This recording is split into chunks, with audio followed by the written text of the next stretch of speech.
只因看见站街女穿着单衣，混混就将一把血塞进了她的衣服里。回过神的女人发疯似的扑向男人。 而这一幕却被警长撞见，他恶狠狠地抓起女人，不问缘由，直接判女人入狱6个月。Take this whore to the cells. Yes, sir. You've got 6 months. 6 months? But what about my child? That's no concern of mine. Take her away. 任凭他苦苦哀求放过自己，但警长根本不予理会。她是雨果笔下最悲惨的女人，而这一切只因为她轻信了一个渣男。方婷天生面容姣好，但漂亮的女人若无智慧的加持，常常会成为男人的猎物。作为工厂的缝纫工，方婷刚到巴黎就被一个红发男人搭讪，在男人疯狂的示爱下，情窦初开的方婷最终接受了他，但这却是他陷入深渊的开始。朋友提醒他不能轻信那个男人，他只是玩玩而已，不必当真。 They come to Paris to learn how to be fine gentlemen, and then they go home and they marry the girl their father chose for them. Maybe it's not always like that. Yes, it is. It's always like that. 但朋友的话显然方婷没有听进去，最终还是没有经得住男人的甜言蜜语，彻底坠入了爱河，还为男人生下一个女孩，取名叫做科赛特。但激情退却，剩下的只有冷漠和散场。这天，男人邀请方婷和他的朋友参加聚会，说是要给他们一个惊喜。虽然席间他们还在打情骂俏，但这却是渣男们最后的表演。随着酒过3巡，菜过5味，男人们故作神秘地离开了席间。正当3个女人不明所以，还在猜测什么惊喜的时候，一个男人推门递给了他们一封信。女人满怀期待地打开信封，但信的内容却让方婷如遭雷击。 We have estates far away in the country, and we have duties to perform. Our fathers are calling their prodigal sons home and killing fatted calves for us. By the time you read this, 不同于其他2人，方婷不仅深陷其中，还为男人生下了孩子。或许她此刻才明白，男人自诩一生的承诺不过是一场游戏罢了。甚至信里根本就没有提到孩子，她的世界瞬间崩塌。心心念念的3口之家，如今只剩下母女相依为命。她双眼噙满泪水，怀里抱着女儿，不禁喃喃自语 Oh, Cosette. Whatever are we gonna do now? 虽然阳光透过窗户照在她的身上，但那束光却不属于她。转眼之间，小科赛特长大了，但为了生存下去，方婷只能远赴他乡谋生。但年幼的科赛特需要看护，好在这时候他遇到了德奈蒂夫人，他家里的孩子都如科赛特一般大小。方婷希望他可以帮忙照顾孩子，自己去打工赚钱，最终以每月支付7法郎为报酬。夫妻答应帮忙照看孩子，无奈方婷这一路遇到的都是坏人，答应他将科赛特视如己出的夫妻，从一开始就暴露出贪婪的本性。正是他们无限制的索取，才一步步的将方婷推入深渊。而这个时候的冉阿让化名马德琳，在蒙特勒伊这个小城做了市长。但在几年前，他却只因偷了一块面包就被判入狱19年。在监狱里，他每天承受着非人的压迫，但在看守人员眼里，他们都是可以被肆意蹂躏的下等人。但是人越狂越先亡。这天看到混蛋狱警就在下边，阿让扛起镐头，拼命敲击身旁的岩壁，直到石块脱落，狱警被重重的砸在木桩下。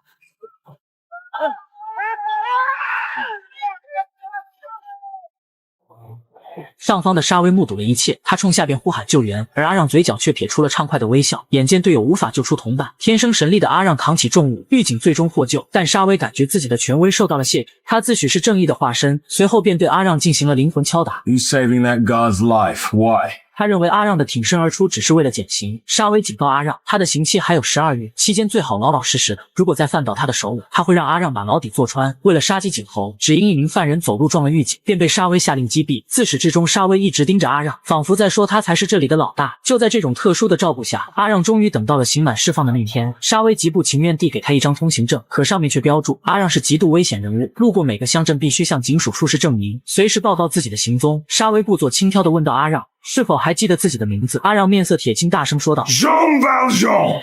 这一刻积压19年的怒随着阿让的爆吼喷射而出。时隔6000多个日日夜夜，他又重获自由。阿让舒展双臂，吮吸着大自然的味道，再次冲着山间田野喊出了自己的名字 Jean Valjean! 但因为那张黄色的通行证，阿让不管走到哪里都会受到别人的歧视。打零工的时候，即便他比其他人多干1倍的工作，而工钱只能获得别人的1半，小偷的标签似乎如影随形。 They got more. That's enough for you. 晚上他无家可归，只能睡在教堂旁边的躺椅上。一个老妇人问他为何睡在这里，阿让说没有一家旅店愿意接纳他。妇人指着牧师家的方向，告诉阿让或许那里可以收留他。果然牧师不仅给他提供了晚餐，还让他住了1晚上。阿让告诉牧师自己会付钱，他身上有109法郎，是他19年的劳动报酬。牧师说不会收他的钱，并对他的遭遇表示同情。可就在第2天的清晨，管家却发现家里的银器全都不见了，很显然是阿让顺走了他们。正当他们疑惑时，警察却押着阿让来到他们家里。他们在阿让的包裹里搜出了牧师家家的银器，但牧师却说那是他送给阿让的，随即便把警察打发走，并把仅有的2只银烛台也送给了他。牧师告诉他要以德报怨，但此时阿让内心极度矛盾，命运的不公折磨了我19年，同胞的冷眼让我无依无靠，我本想心安理得的仇恨这个世界，为何偏偏在这时，这个人要触动我的心里？他不知道下一步该怎么走，他面目狰狞，冲牧师大声的怒吼。离开牧师家之后，阿让漫不目的地走在田间，他躺在一棵树下，阳光透过摇曳的树叶洒在他的脸上，他疑惑自己应该向善还是作恶。可就在这个时候，一个锅炉工小哥不小心将硬币丢在了阿让的面前，阿让将硬币踩在脚下，还大声地轰走了男孩。但此时牧师的话好像又唤醒他内心的善良，随后他望向男孩离开的方向，试图将硬币归还给他。但男孩已经走远，而让人想不到的是，这枚硬币不仅没给阿让带来快乐和财富，却给他带来了更大的灾难。但因为牧师的感化，后来阿让不仅做了一名神父，还成为了一个帮助穷苦的商人。方汀在人群中看到了阿让，因为解决了很多穷人就业问题，阿让受到了众人的欢迎，他的工厂也无疑给方汀提供了生活来源。阿让询问方汀的家庭情况，可担心被拒绝，方汀说自己是孤身一人，而正是这句话也为他日后流落街头埋下伏笔。方汀一边努力的工作，一边找人给德奈蒂夫妇写信，询问女儿的情况。而这边的小科赛特并没有像之前说的那样，平时不仅穿得像个乞丐，还会遭到其他孩子的欺负。小年纪每天打水拖地，稍有懈怠便会遭到打骂，只因女孩倒水的时候洒了一点，女人就拿起皮带抬手便打，而周围的人不仅没有制止，反而都在幸灾乐祸的起哄。这是一个病态冷漠的社会。在方汀离开他们之后，恶毒的夫妇不仅没有善待小科赛特，还把他当成了提款机器，任凭方汀努力工作，却始终都无法满足夫妇以各种借口向他索要的钱财。可厄运专挑苦命人，这天他完成工作之后，想给女儿做个玩偶，没想到却被领班老夫人发现，他想借此开除方汀。 Who told you to do this? No one, madam, but I've finished my quota. You're not here to amuse yourself. When you finish your quota, you ask for more work. Sorry, madam. Have a good mind to dismiss you on the spot. Please. No, madam. Please. 但故事到这显然没有结束，一直对方汀抱有成见的老妇人，在下班的时候偷偷跟踪他，窥探他的一举一动。而通过来信得知，德奈蒂夫妇要求方汀每月支付15法郎，用于科赛特的寄养费用，这足足比之前约定的多了1倍之余。15 francs a month. I can't pay that. 这边老妇也通过写信处找到了德奈蒂夫妇，两人得了便宜不说，还不断出言诋毁方汀，装模作样的给科赛特穿了新衣服。但多日的虐待已经让女孩眼里失去了该有的光，在他们嘴里，方汀就是一个不管女儿的轻浮女子，反而把自己说成救世主一样。老妇人迫不及待地想把这一情况告诉冉阿让，但阿让这边也遇到了麻烦，那个自诩正义化身的沙威也被调到这个城市就任警长。时隔多年，沙威并没有认出改头换面的阿让，只是觉得眼前之人有些面熟，他一脸正义地向阿让表明着自己的忠心。但两人的内心早已暗流涌动。而就在沙威离开不久，外边传来一声巨响，原来是一辆满载货物的马车突然侧翻，车夫被压在了马车之下。来不及多想，阿让钻到车底，使出全身力气，用后背撑起马车救出了车夫。而眼前这一幕与几年前何其相似，不禁让沙威心中一惊。他不由想起了那个销声匿迹的冉阿让，但是没有证据，他不敢当面指认市长就是逃犯。而返回工厂的老妇人这时候也缠着阿让，开始喋喋不休地告方汀的状，好像这个世界欠他一个悲惨的故事。此时方汀也在极力辩解，哭诉自己虽然隐瞒了自己有孩子，但每月都会支付寄宿费用。但阿让认为方汀欺骗了他，加上沙威给他带来的压力，老妇人又在旁边不停地煽风点火。就这样，阿让解雇了方汀，这也成了他此生最大的意难平。而方汀也一步步的被逼向深渊，断了收入来源。贪婪的夫妇又像着了魔的吸血鬼，走投无路的方汀只能来到黑市，卖掉自己的头发和2颗门牙。他并没有做错什么，错的是这个冷漠的社会和恶毒的人。牧师可以用银器从魔鬼手中买下了阿让的灵魂，但阿让却挡不住世人的作奸犯科。而卖头发和牙齿换来的钱，对于恶毒夫妇贪婪成性的索取，无疑是杯水车薪。而代笔老者的话，似乎又给方汀指了一条生存之路。 You should have gone on the game.Before you sold your pretty hair and your lovely white teeth, who's gonna take you? Looking like that. 就这样，方汀带着对科赛特的爱，彻底沦为了一个站街女。她卖掉了自己所有的一切，包括身体和尊严。她单纯的相信德奈蒂夫妇信上的每一句话，透支所有来满足他们的贪婪，但却没有换来身边人的一丝善待。天寒夜冷，她身穿单衣站在街上，一群混混先是出言侮辱她，后来又抓了一把血塞在他的衣服里，身着华丽的服装却掩盖不住他们内心的阴暗。方汀忍无可忍，转身扑向那个坏种，他的辛酸和苦难只有自己知道。这一刻他彻底爆发了，无奈眼前这幕被沙威撞见，他恶狠狠地抓起方汀，不问缘由直接判他入狱6个月。他眼神里充满了对方汀的鄙视，任由这个悲惨的女人下跪求饶，丝毫没有激起他内心的同情。好在阿让这时出现，但方汀口水却直接吐在他的脸上，他认为自己现在的样子是由阿让造成的。You see this man here? You see this monster? hear that you call Miss Young up there. He's supposed to be so good. What did he do? He threw me out on the street. And you know why? Because I tried to care for my little girl. You understand now? You let me go now. I'll be a good little whore now. 听着方汀的每一句哭诉，如同一刀一刀戳进阿让的内心。他此刻才知道之前误会了方汀，但沙威只是想让方汀揭露这个神似染阿让的市长，随后一把把他推倒在地上。但阿让决心不会再去伤害方汀，见状扶起了方汀，并说道 I'll pay your debts. I'll find your child so that you can be together. I'll take care of you. I promise. Come on, come with me. 听到阿让要带走方汀，沙威第一时间表示反对。他说方汀已经被判刑，必须要去坐牢，但此举无疑彻底激怒了阿让。 In municipal matters, I outrank you. I warn you, don't cross me over this. 沙威这时候反问阿让，冒着风险去帮助一个妓女，这种做法值得吗？ She's one of God's creatures, Monsieur Javert, and she has suffered grievously through no fault of her own. I injured her myself, and now I want to make amends if I can. 面对阿让的做法，沙威感到不可思议，但却没能阻止他带走方汀。 Now stand out of my way. 但连续多日的营养不良，加上身体上的疾病，刚到医院的方汀就已经极度虚弱。弥留之际，方汀只想见到女儿。阿让本想去接回科赛特，可沙威却告诉他，冉阿让已经被捕，马上就会受到审判，邀请他去法庭作为旁听。而这一切仅仅是因为阿让曾经抢过小孩的一枚硬币，这次他将面临100年的监禁，但曾受到过主教的感化。阿让不愿看到无辜之人为自己顶包，随即找到工厂的老妇人，希望他去接回科赛特，自己则骑马来到阿拉斯法庭。因为顾及他市长的声誉，警局早已安排了替罪的羔羊，并且找了他3位狱友一起指认那个冒牌的冉阿让。阿让听着当事人的陈述，坐在旁边表情痛苦，最终在法庭上当众承认自己才是罪犯冉阿让。 Enough of these lies! I am Jean Valjean. 法庭上所有人都难以置信，他痛恨不公和谎言，不仅说出了3个证人的名字，还一一指出了他们身体上的特点，这无疑证明了自己就是真正的冉阿让。沙威此刻表情复杂，严肃又略带胜利的喜悦。他命人将阿让带回蒙特勒伊，想让市民们认清这位市长的真实身份。但刚下马车，阿让就看到了不远处的老妇人，很显然他不屑带回科赛特。阿让撞开警卫的阻拦，一口气来到了医院。可这时候方汀已经极度虚弱，他问阿让是否找到了科赛特。护士为了安抚他的情绪，谎称科赛特已经找到。但随后沙威也冲到医院。 他厉声呵斥了阿让的罪行，将事情的经过告诉了方汀。A liar and a thief. He has been convicted in arrest, and he is just as bad as her. Been to Montfermeil to fetch your little girl. He has been confessing his crimes in court. 沙威的话无疑成了压死方汀的最后一根稻草。 可怜的方汀最终带着未尽的遗憾离开了这个悲惨的世界。阿让此刻悲痛万分，他在方汀耳边念叨，自己一定会找到科赛特，发誓让他幸福一生。而之后也正如阿让所说，他给予科赛特的爱不亚于任何一位亲生父亲对女儿的爱。就这样，阿让再次入狱，一晃就是2年。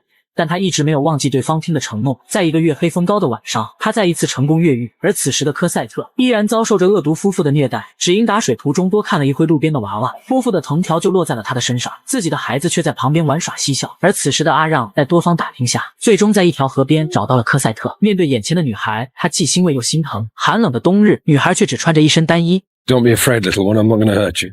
Let me give you a hand with that. 在阿让的提议下，他帮助科赛特提水，女孩则带他回到了旅店。 Evening, madame. We're fully booked. I'll pay the price of your best room. 40 suits. Agreed. Let's see it then. 第一次见到旅店老板，夫妻俩人模狗样，但对客人却明偷暗抢，几乎就是个黑店，还把小科赛特当作低等佣人一样呼来唤去。女孩一边扫地，一边无助地看向阿让。阿让向恶妇说明，孩子应该拥有自己的时间玩耍。 Oh, and some people should learn to mind their own business. 看到别人的孩子都有玩具，阿让出门也给科赛特买了一个洋娃娃。而面对心爱的礼物，女孩却害怕地回头看向恶妇，好像在等待着他的应允。随后小心翼翼地接过礼物，一个转身走向角落。长期遭受虐待已经让科赛特彻底变成了一个哀人。第二天一大早，小科赛特早早起来打扫卫生，恶妇在旁边时不时的还会骂他2句。这时阿让提议带走科赛特，让恶妇出嫁。 What if I was to take her off your hands? What? You want to take the child? Yes, I do. 一听来了大买卖，女人屁颠屁颠的就去找她的老公。 Nadia! 男人一开始还故作淡定，假惺惺地表示自己不舍得，做出一副很为难的样子。恶妇也一直在暗中窥探着这场谈判的进展。在一顿疯狂试探后，男人最终提出需要1500法郎，阿让毫不犹豫地答应了他，随后带走了科赛特。而恶毒夫妇拿到巨款之后，高兴得手舞足蹈，但随即两人意识到，既然阿让不差钱，为什么不多宰他一点？说着，男人便拿枪追了回去。恰逢阿让带着科赛特正在路边休息，男人循着痕迹找到了他们，无耻地像个强盗。Can't let her go, monsieur. You already have. No, not 1,500 francs. That's more than you deserve.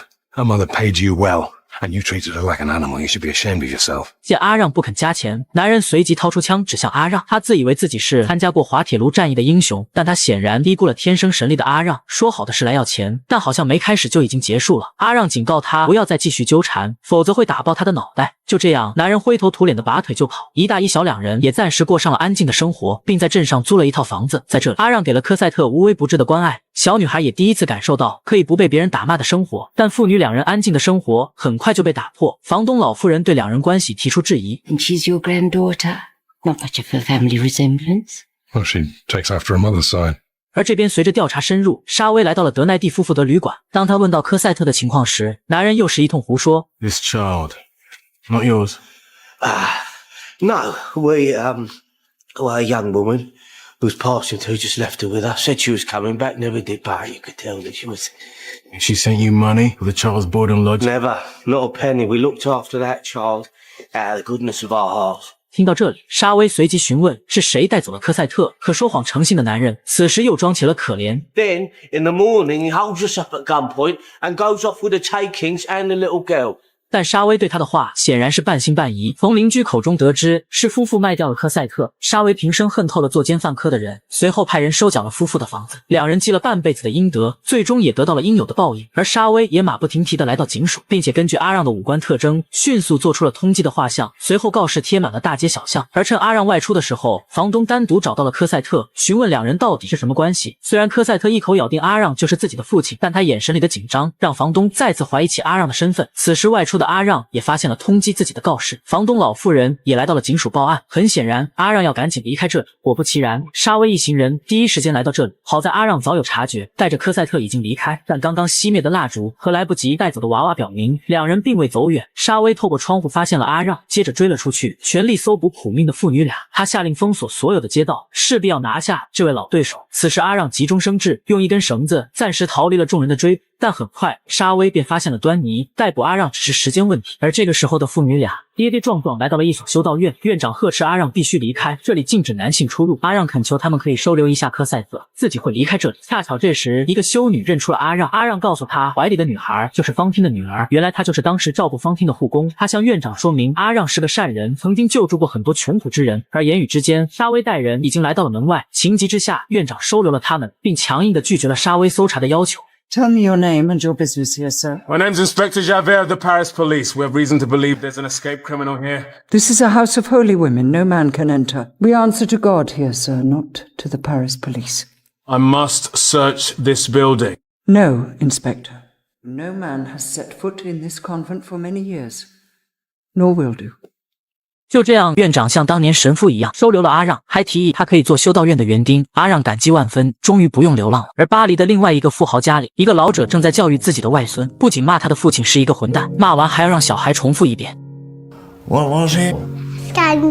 Good boy. 在别人眼里，女婿是一名英雄，但在他的眼里却一文不值。只因女婿支持了拿破仑，滑铁卢战役法军大败，女婿死里逃生。但回到巴黎，岳父直接和他断绝关系，自己的儿子也无法相见。好在在管家的安排下，他只能在儿子去教堂的时候，跟在后边偷偷的看上几眼。年幼的马吕斯什么都不懂，但每天都要接受外公的熏陶。 Napoleon was a traitor to his country, and my father was a traitor to his country too. I spit upon them both. 当得知女婿将不久于人世，老头还举起了庆祝的酒杯。但好心的管家还是在女婿临死之前，带着马吕斯见到他最后一面。父亲在弥留之际将爵位继承给马吕斯，那是他在滑铁卢战役中获得的荣誉，并且告诉他日后若遇到救自己的恩人，一定要倾尽所能的去报答他。而他口中的恩人就是旅店的老板德奈迪埃。这时的马吕斯肯定不会想到，正是父亲的恩人一步一步的逼死了自己的丈母娘。就这样一直等到长大成人，马吕斯对父亲的印象一直停留在像外公说的那样。直到这天，他来到教堂，神父突然和他讲了一个故事，而故事的主角就是他和父亲。 I used to watch a poor man who came here regularly to see his child. It was the only way he could because of a family arrangement. Little boy knew nothing of it. He was one of Napoleon's bravest colonels. His name was Pontmercy. 听到父亲的名字，刚要起身离开的马吕斯瞬间愣住。后来神父又拿出了记录他父亲的文献和报纸。此时马吕斯才知道，自己的父亲曾经是一名英雄，而并非他们说的那么不堪。他深知一直是外公在欺骗他，怒气冲冲地回到家里，矛头直接指向外公，怒斥他一直在歪曲事实。而老头这时仍然在狡辩，骂他父亲是一名背叛国王的叛徒。这句话彻底碰到了马吕斯的逆鳞，他第一次开始抨击国王。I said, down with the king. 听到这么大逆不道的话，老头瞬间气成了瓜子脸，让马吕斯赶紧离开。小伙一气之下夺门而出，最终在朋友的介绍下，豪门小伙无奈选择租住在一幢破烂的建筑物里。而他不知道的是，隔壁就住着他父亲当年的恩人，因为之前沙威收缴了恶妇的房子，现在一家人无奈只能住在这种廉价租金的房子里。也正因如此，恶妇的大女儿艾潘妮邂逅了马吕斯，并且一步步的爱上了这个年轻帅气的小伙。他的出现也给这个悲惨世界带来一段感人至深的单恋。而此时的科赛特因为憧憬外面的世界，不顾阿让和修女院长的担心，毅然决然要离开修道院。即便阿让和他说了外边世界的残酷，但最后还是同意了他。好在阿让之前攒了许多财富，为科赛特租下一栋大庄园，还为他聘请了一位负责的管家。待一切安定之后，科赛特问起了关于自己的母亲的事。阿让摇头说别让我说这些，但最终还是把事情真相告诉了科赛特。She was one of my workers, and I dismissed her. What for? For nothing. 阿让试图把责任全部揽在自己身上，极力的去维护方汀的尊严，但科赛特还是觉得没有自由，向他发起了脾气。但此时的阿让一边是担心科赛特会受到伤害，另一边还担心沙威会揪着他不放。如果他再次入狱，科赛特一定会尝尽世界的苦难。但最终他还是同意了女孩外出游玩的想法，即便全程他都紧张，时刻注意着周边的一切，但为了这个女儿，他还是选择了铤而走险。在公园里，科赛特遇到了马吕斯，只一眼似乎两人就定下了终身。从那以后，马吕斯便天天守在两人相遇的地方，然后跟在科赛特的身后。每次两人好像心有灵犀，想向前搭话又都略带羞涩，但凑巧的是，一直是那么凑巧，两人第一次交谈便留下了姓名。Mary's Pomesi. 出于对科赛特的保护，阿让带着他大步离开了公园，马吕斯就一直跟在身后。而眼前的一幕恰巧被远处的艾潘妮看到，但最终马吕斯还是跟丢了他们。回到家中，科赛特再次向阿让表达了不满，最终两人爆发了激烈的争吵。Why did you get into such a state? Because you have to understand, not everyone you meet has your best interests at heart. But nor is everyone I meet a villain, surely. You know nothing of the world. Because you want to protect me from knowing anything. This place is like a prison. You have no idea what a prison is. 为了让科赛特知道现实社会的残忍，阿让假借看日出，把他带到了关押囚犯的必经之路。看到眼前一幕，科赛特满是震惊，他不敢相信生活在同一世界，还有人过得生不如死。Can they really be men? Yes, they're men. They're men like me. 而看到那些面目狰狞的案犯时，他再也没有勇气看下去，惊恐地转身离开。I think if I crossed paths with one of those men, I would die just from looking him in the face. 而这边的马吕斯，仅仅因为和科赛特的一面之缘，便让他陷入了无尽的相思，长久未见心上人，他痛苦万分。朋友带他来到了在这里，他碰到了艾潘妮，但灯红酒绿的喧嚣让他感觉极度不适。回到出租屋里，在思念和酒精的裹挟下，他恍惚中好像看到了自己的心上人，但再次定睛一瞧，来人却是艾潘妮。这时候，马吕斯猛地醒了过来，原来这只是一场梦。而第二天早上，艾潘妮却悄悄地推开了他的房门，因为好吃懒做，他的父亲只能写信给别人，靠卖惨博得同情，然后凭运气获得他人的一点施舍。马吕斯看过信后，给了艾潘妮一个硬币。 Here, I can spare that much. You don't have to. He tries it with everyone. It's for you, not him. 看到心爱的男人给自己的心意，女孩幸福地笑了。正当她转身准备离开的时候，马吕斯却叫住了她。 How do you live in this place? I live like this. Get what I can, how I can. I go out in the evenings and sometimes don't come back at night. Do you know what I mean? 听到女孩的话，马吕斯似乎被她的坦率和诚实所打动，又或许是同情最底层人们的生活，马吕斯又给了她5法郎。女孩感觉受宠若惊。 5 franc. A shiner. You're a star, are you sure? I'm sure. What a gem. 可回到家里，艾潘妮如实上交了硬币，但父亲却发现了他手里的那5法郎，不仅让他交了出来，还狠狠地扇了他一耳光。男人认为他现在糟糕的生活全部都是因为冉阿让，随即故技重施，让女儿将信送到阿让手里。但这封信却是一场阴谋。随后，女孩找到阿让，递上父亲写好的信，而深受神父感化的阿让见不得世间的愁苦。原来男人是想得到阿让的帮助，约阿让去他家里。在得到阿让的同意后，艾潘妮道谢离开。但此时科赛特却提醒阿让，让他不要去男人家里，他总有一种不好的预感。但阿让显然没有想到，对方就是曾经的黑店老板。在得知阿让即将要来的时候，丧心病狂的男人为了卖惨，不惜让小女儿打破玻璃，弄伤自己的手，以此来博得更多的同情。毫不知情的父女俩此时也来到了他家。正当2个男人四目相对时，科赛特也看到了男人的脸。他吓得连连后退。眼前的男人曾是他童年的噩梦，而这边发生的一切都被马吕斯从墙缝里窥探到。此时男人又是一派胡言，谎称老婆病了，女儿伤了，房租也拖欠了半年，如果没有60法郎，今晚全家都会露宿街头。 Once I was a respected man, and then one day a man came and stole my daughter from me. I couldn't hit that man again. I got something to say to you. 听到这几乎名牌式的威胁，又担心无耻之徒会伤害女儿，此时的阿让只想极力摆脱这个无赖，但身上并未带足所需的钱，约定晚上会再来这里。而隔壁的马吕斯也从暗中看到了科赛特。待父女两人离开之后，他一路追了出去，无奈马车已经走远。但此时他遇到了艾潘妮，在得知是他带阿让父女来到这里之后，他希望艾潘妮可以帮忙查到科赛特的具体地址，自己愿意拿出一切报答与他。可随后女孩告诉马吕斯，阿让命不久矣。女孩听到父亲的声音之后便匆匆离开，但随后男人的一句话却愈加让她感觉隐隐不安。 Oh, if you hear a bit of noise later on, don't worry, we're having a little party for a few friends. Bonsoir, monsieur. 而随后他便通过偷听得知，恶毒夫妇是想乘机除掉冉阿让，他没敢停留，直接来到了警署。恰巧沙威接待了他，在得知情况之后，沙威给了他2把火枪，如果夫妇真的作案，他可以开枪当做信号，警察会埋伏在楼下。到了晚上，阿让如约而至，他不仅给了男人足够的钱，还希望他们全家可以搬到乡下，一切费用他给解决。但阿让的想法显然太简单了。男人收到钱后立马改变画风，他大声抱怨自己的遭遇，自己曾是法国的英雄，而眼下不堪的生活全部是拜阿让所赐。此时暗处的马吕斯才知道，他就是自己父亲口中的恩人。而随着埋伏在各个角落的人逐渐现身，阿让才意识到自己的危险。随着众人一起把他控制在桌子上，马吕斯也紧张到不知所措。男人本以为是一场毫无悬念的对决，他们一定是胜券在握，但结果却是实力上的降维打击。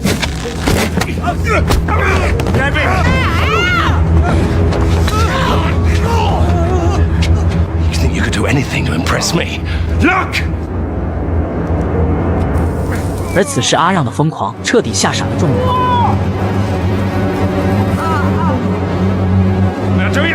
随着他扔掉手中的烙铁，击碎玻璃的声音也触发到了马吕斯的神经。沙威一行听到枪声也立马行动，而房间里的众人也打成了一锅粥，但无疑还是阿让占据了上风。我只需要略微出手，就已知这个分段的极限了。记得吗？我还是那句话，那年我双手插兜，知道什么叫做对手。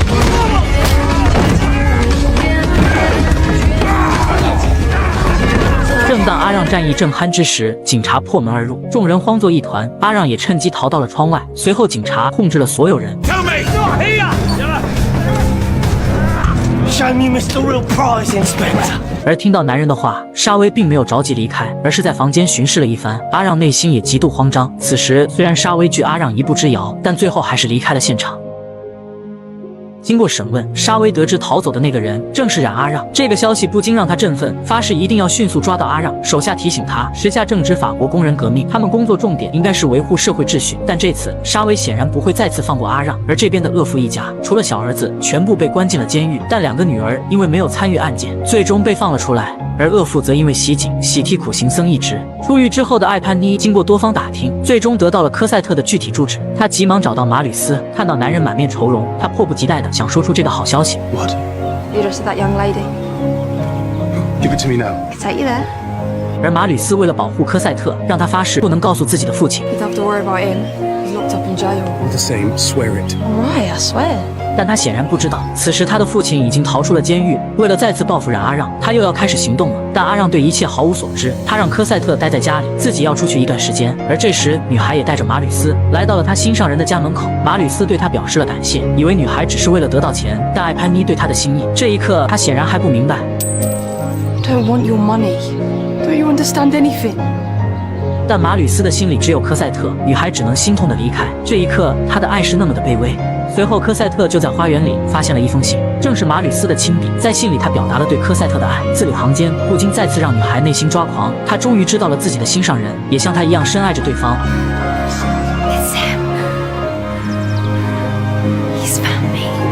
相思的时光总是慢如沙漏。终于到了晚上，科赛特在镜子前精心的打扮了一番，趁着夜色，他偷偷的来到了信中约定的位置。相思成疾的两人，此刻如同干柴遇到烈火，恨不能掏出自己的心给对方。就这样，两人彻底沦陷在这黑夜之中。而冉阿让则来到了那片树林，挖出了曾经埋在土里的大量钱财。他想保护好女儿，没有钱是不行的。但就在他回家的路上，他又发现了通缉他的告示。显然沙威这次是动了真格。回到家中，看着自己的画像，他想彻底的离开这座城市。为了能和心上人约会，马吕斯破坏了围墙的栅栏，而这一切却被身后的艾潘妮看到。但下一秒，他又发现了一群熟悉的身影。原来那群阴魂不散的家伙又来了。就在他们欲行不轨之时，艾潘妮阻止了他们。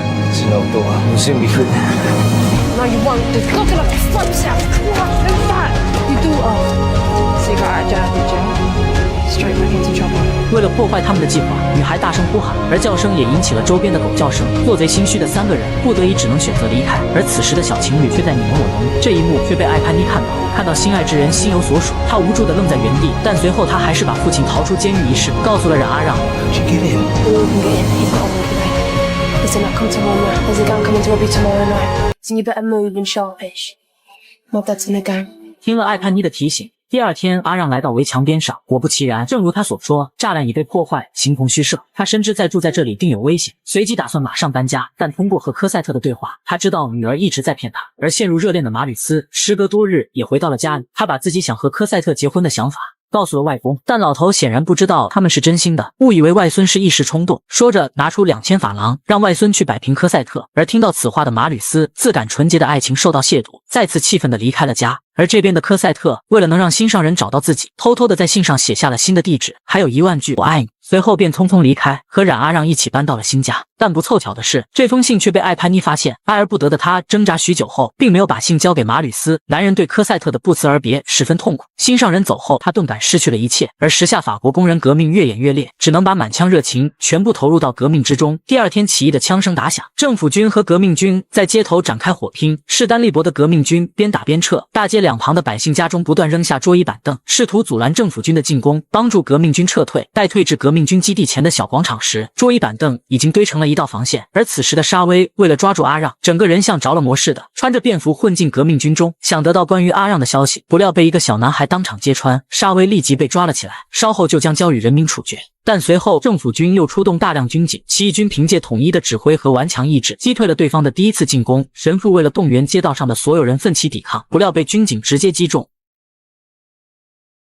还沉浸在失去爱人痛苦中的马吕斯看到老人牺牲后更加心痛。随后军警再一次发起猛烈进攻，起义军损失惨重，几乎面临被团灭的可能。眼见越来越多的同伴死在敌人的手里，情急之下，马吕斯一手拖着炸药桶，一手拿着火把，大有同归于尽之势。众人皆被这一幕所震惊，军警担心眼前这个疯子真的会干傻事，被迫撤出了战斗。可就在大部队离开之后，一个受伤的军警拿枪指向马吕斯，而他扣动扳机的同时，突然一个人挡住了子弹。回过神来的马吕斯这时候才发现倒下的人正是艾潘妮。女孩临死之前把那封信给了马吕斯。 Got a letter for you.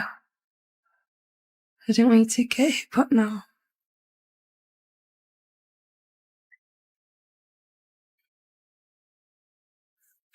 Will you promise me to kiss me on the forehead when I'm dead? We'll feel it. 说完这句话后，女孩离开了这个悲惨世界。此刻马吕斯心如刀绞，他双眼泪目，一口吻向了女孩的额头。随后他从信中得知了科赛特的地址，知道他一直深爱着自己。而这边的科赛特为了心上人，彻底和冉阿让闹掰。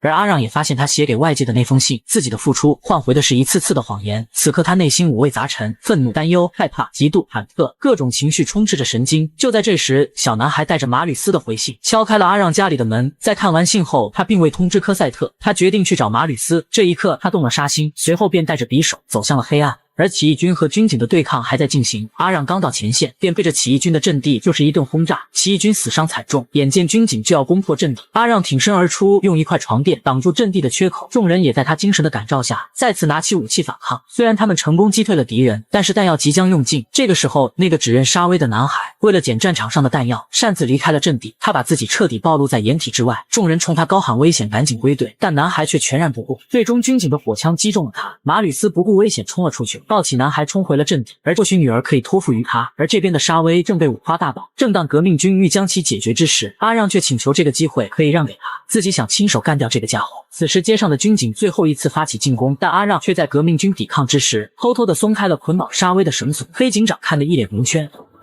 Who is this? I've no reason to take your life. Let go before I change my mind. You take your opportunity to arrange it yourself. Let go. Just go!